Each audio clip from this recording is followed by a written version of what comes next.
ಕನ್ನಡ ರಾಜ್ಯೋತ್ಸವದ ಹಿನ್ನೆಲೆಯಲ್ಲಿ ಬಾಗಲಕೋಟೆ ಜಿಲ್ಲೆಯ ಜಮಖಂಡಿ ನಗರದಲ್ಲಿ ಇವತ್ತು ತಾಲೂಕು ಆಡಳಿತದ ವತಿಯಿಂದ ಸೈಕಲ್ ಜಾಥಾ ಕಾರ್ಯಕ್ರಮ ಜರುಗಿತು. ಎಸಿ ಶ್ವೇತಾ ಬೀಡಿಕರ್ ಅವರ ನೇತೃತ್ವದಲ್ಲಿ ಜರುಗಿದ ಸೈಕಲ್ ಜಾಥಾ ತಾಲೂಕು ಆಡಳಿತ ಭವನದಿಂದ ಆರಂಭಗೊಂಡು ನಗರದ ಪ್ರಮುಖ ಬೀದಿಗಳಲ್ಲಿ ಸಂಚರಿಸಿ ಪುನಃ ತಾಲೂಕು ಆಡಳಿತ ಭವನಕ್ಕೆ ಆಗಮಿಸಿ ಸಮಾರೋಪಗೊಳ್ತು. ಈ ವೇಳೆ ಏಕತಾ ದಿವಸ ಹಿನ್ನೆಲೆಯಲ್ಲಿ ಏಕತೆಯ ಪ್ರತಿಜ್ಞಾವಿಧಿಯನ್ನು ಬೋಧಿಸಲಾಯಿತು. ನಂತರ ಮಾತನಾಡಿದ ಎಸಿ ಶ್ವೇತಾ ಬೀಡಿಕರ್ ರಾಜ್ಯೋತ್ಸವ ಕಾರ್ಯಕ್ರಮದಲ್ಲಿ ಎಲ್ಲರೂ ಭಾಗಿಯಾಗಿ ಯಶಸ್ವಿಗೊಳಿಸೋಕೆ ಮನವಿಯನ್ನ ಮಾಡಿದ್ರು.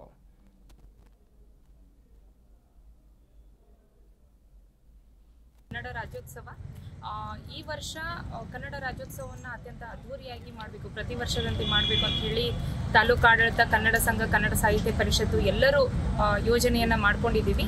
ಅದರ ನಿಮಿತ್ತವಾಗಿ ಇವತ್ತು ನಾವು ಒಂದು ಚಿಕ್ಕದಾದಂಥ ಸೈಕಲ್ ಜಾಥಾವನ್ನು ಏರ್ಪಡಿಸಿದ್ವಿ. ಸೊ ದ್ಯಾಟ್ ಜಮಖಂಡಿ ನಗರದ ವಾಸಿಗಳಿಗೆ ಎಲ್ಲರಿಗೂ ನಾಳೆಯ ಕನ್ನಡ ರಾಜ್ಯೋತ್ಸವದ ಆಹ್ವಾನವನ್ನು ಈ ಮೂಲಕ ಕೊಡೋದಕ್ಕೆ ಒಂದು ಪ್ರಯತ್ನವನ್ನು ಮಾಡಿದ್ವಿ.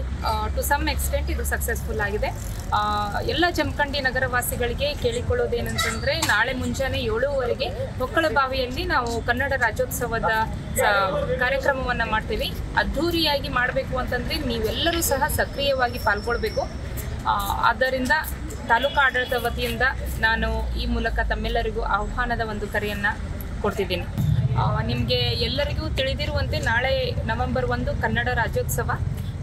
ಈ ವರ್ಷ ಕನ್ನಡ ರಾಜ್ಯೋತ್ಸವವನ್ನು ಅತ್ಯಂತ ಅದ್ಧೂರಿಯಾಗಿ ಮಾಡಬೇಕು, ಪ್ರತಿ ವರ್ಷದಂತೆ ಮಾಡಬೇಕು ಅಂತ ಹೇಳಿ ತಾಲೂಕು ಆಡಳಿತ, ಕನ್ನಡ ಸಂಘ, ಕನ್ನಡ ಸಾಹಿತ್ಯ ಪರಿಷತ್ತು ಎಲ್ಲರೂ ಯೋಜನೆಯನ್ನು ಮಾಡ್ಕೊಂಡಿದ್ದೀವಿ. ಅದರ ನಿಮಿತ್ತವಾಗಿ ಇವತ್ತು ನಾವು ಒಂದು ಚಿಕ್ಕದಾದಂಥ ಸೈಕಲ್ ಜಾಥಾವನ್ನು ಏರ್ಪಡಿಸಿದ್ವಿ. ಸೊ ದ್ಯಾಟ್ ಜಮಖಂಡಿ ನಗರದ ವಾಸಿಗಳಿಗೆ ಎಲ್ಲರಿಗೂ ನಾಳೆಯ ಕನ್ನಡ ರಾಜ್ಯೋತ್ಸವದ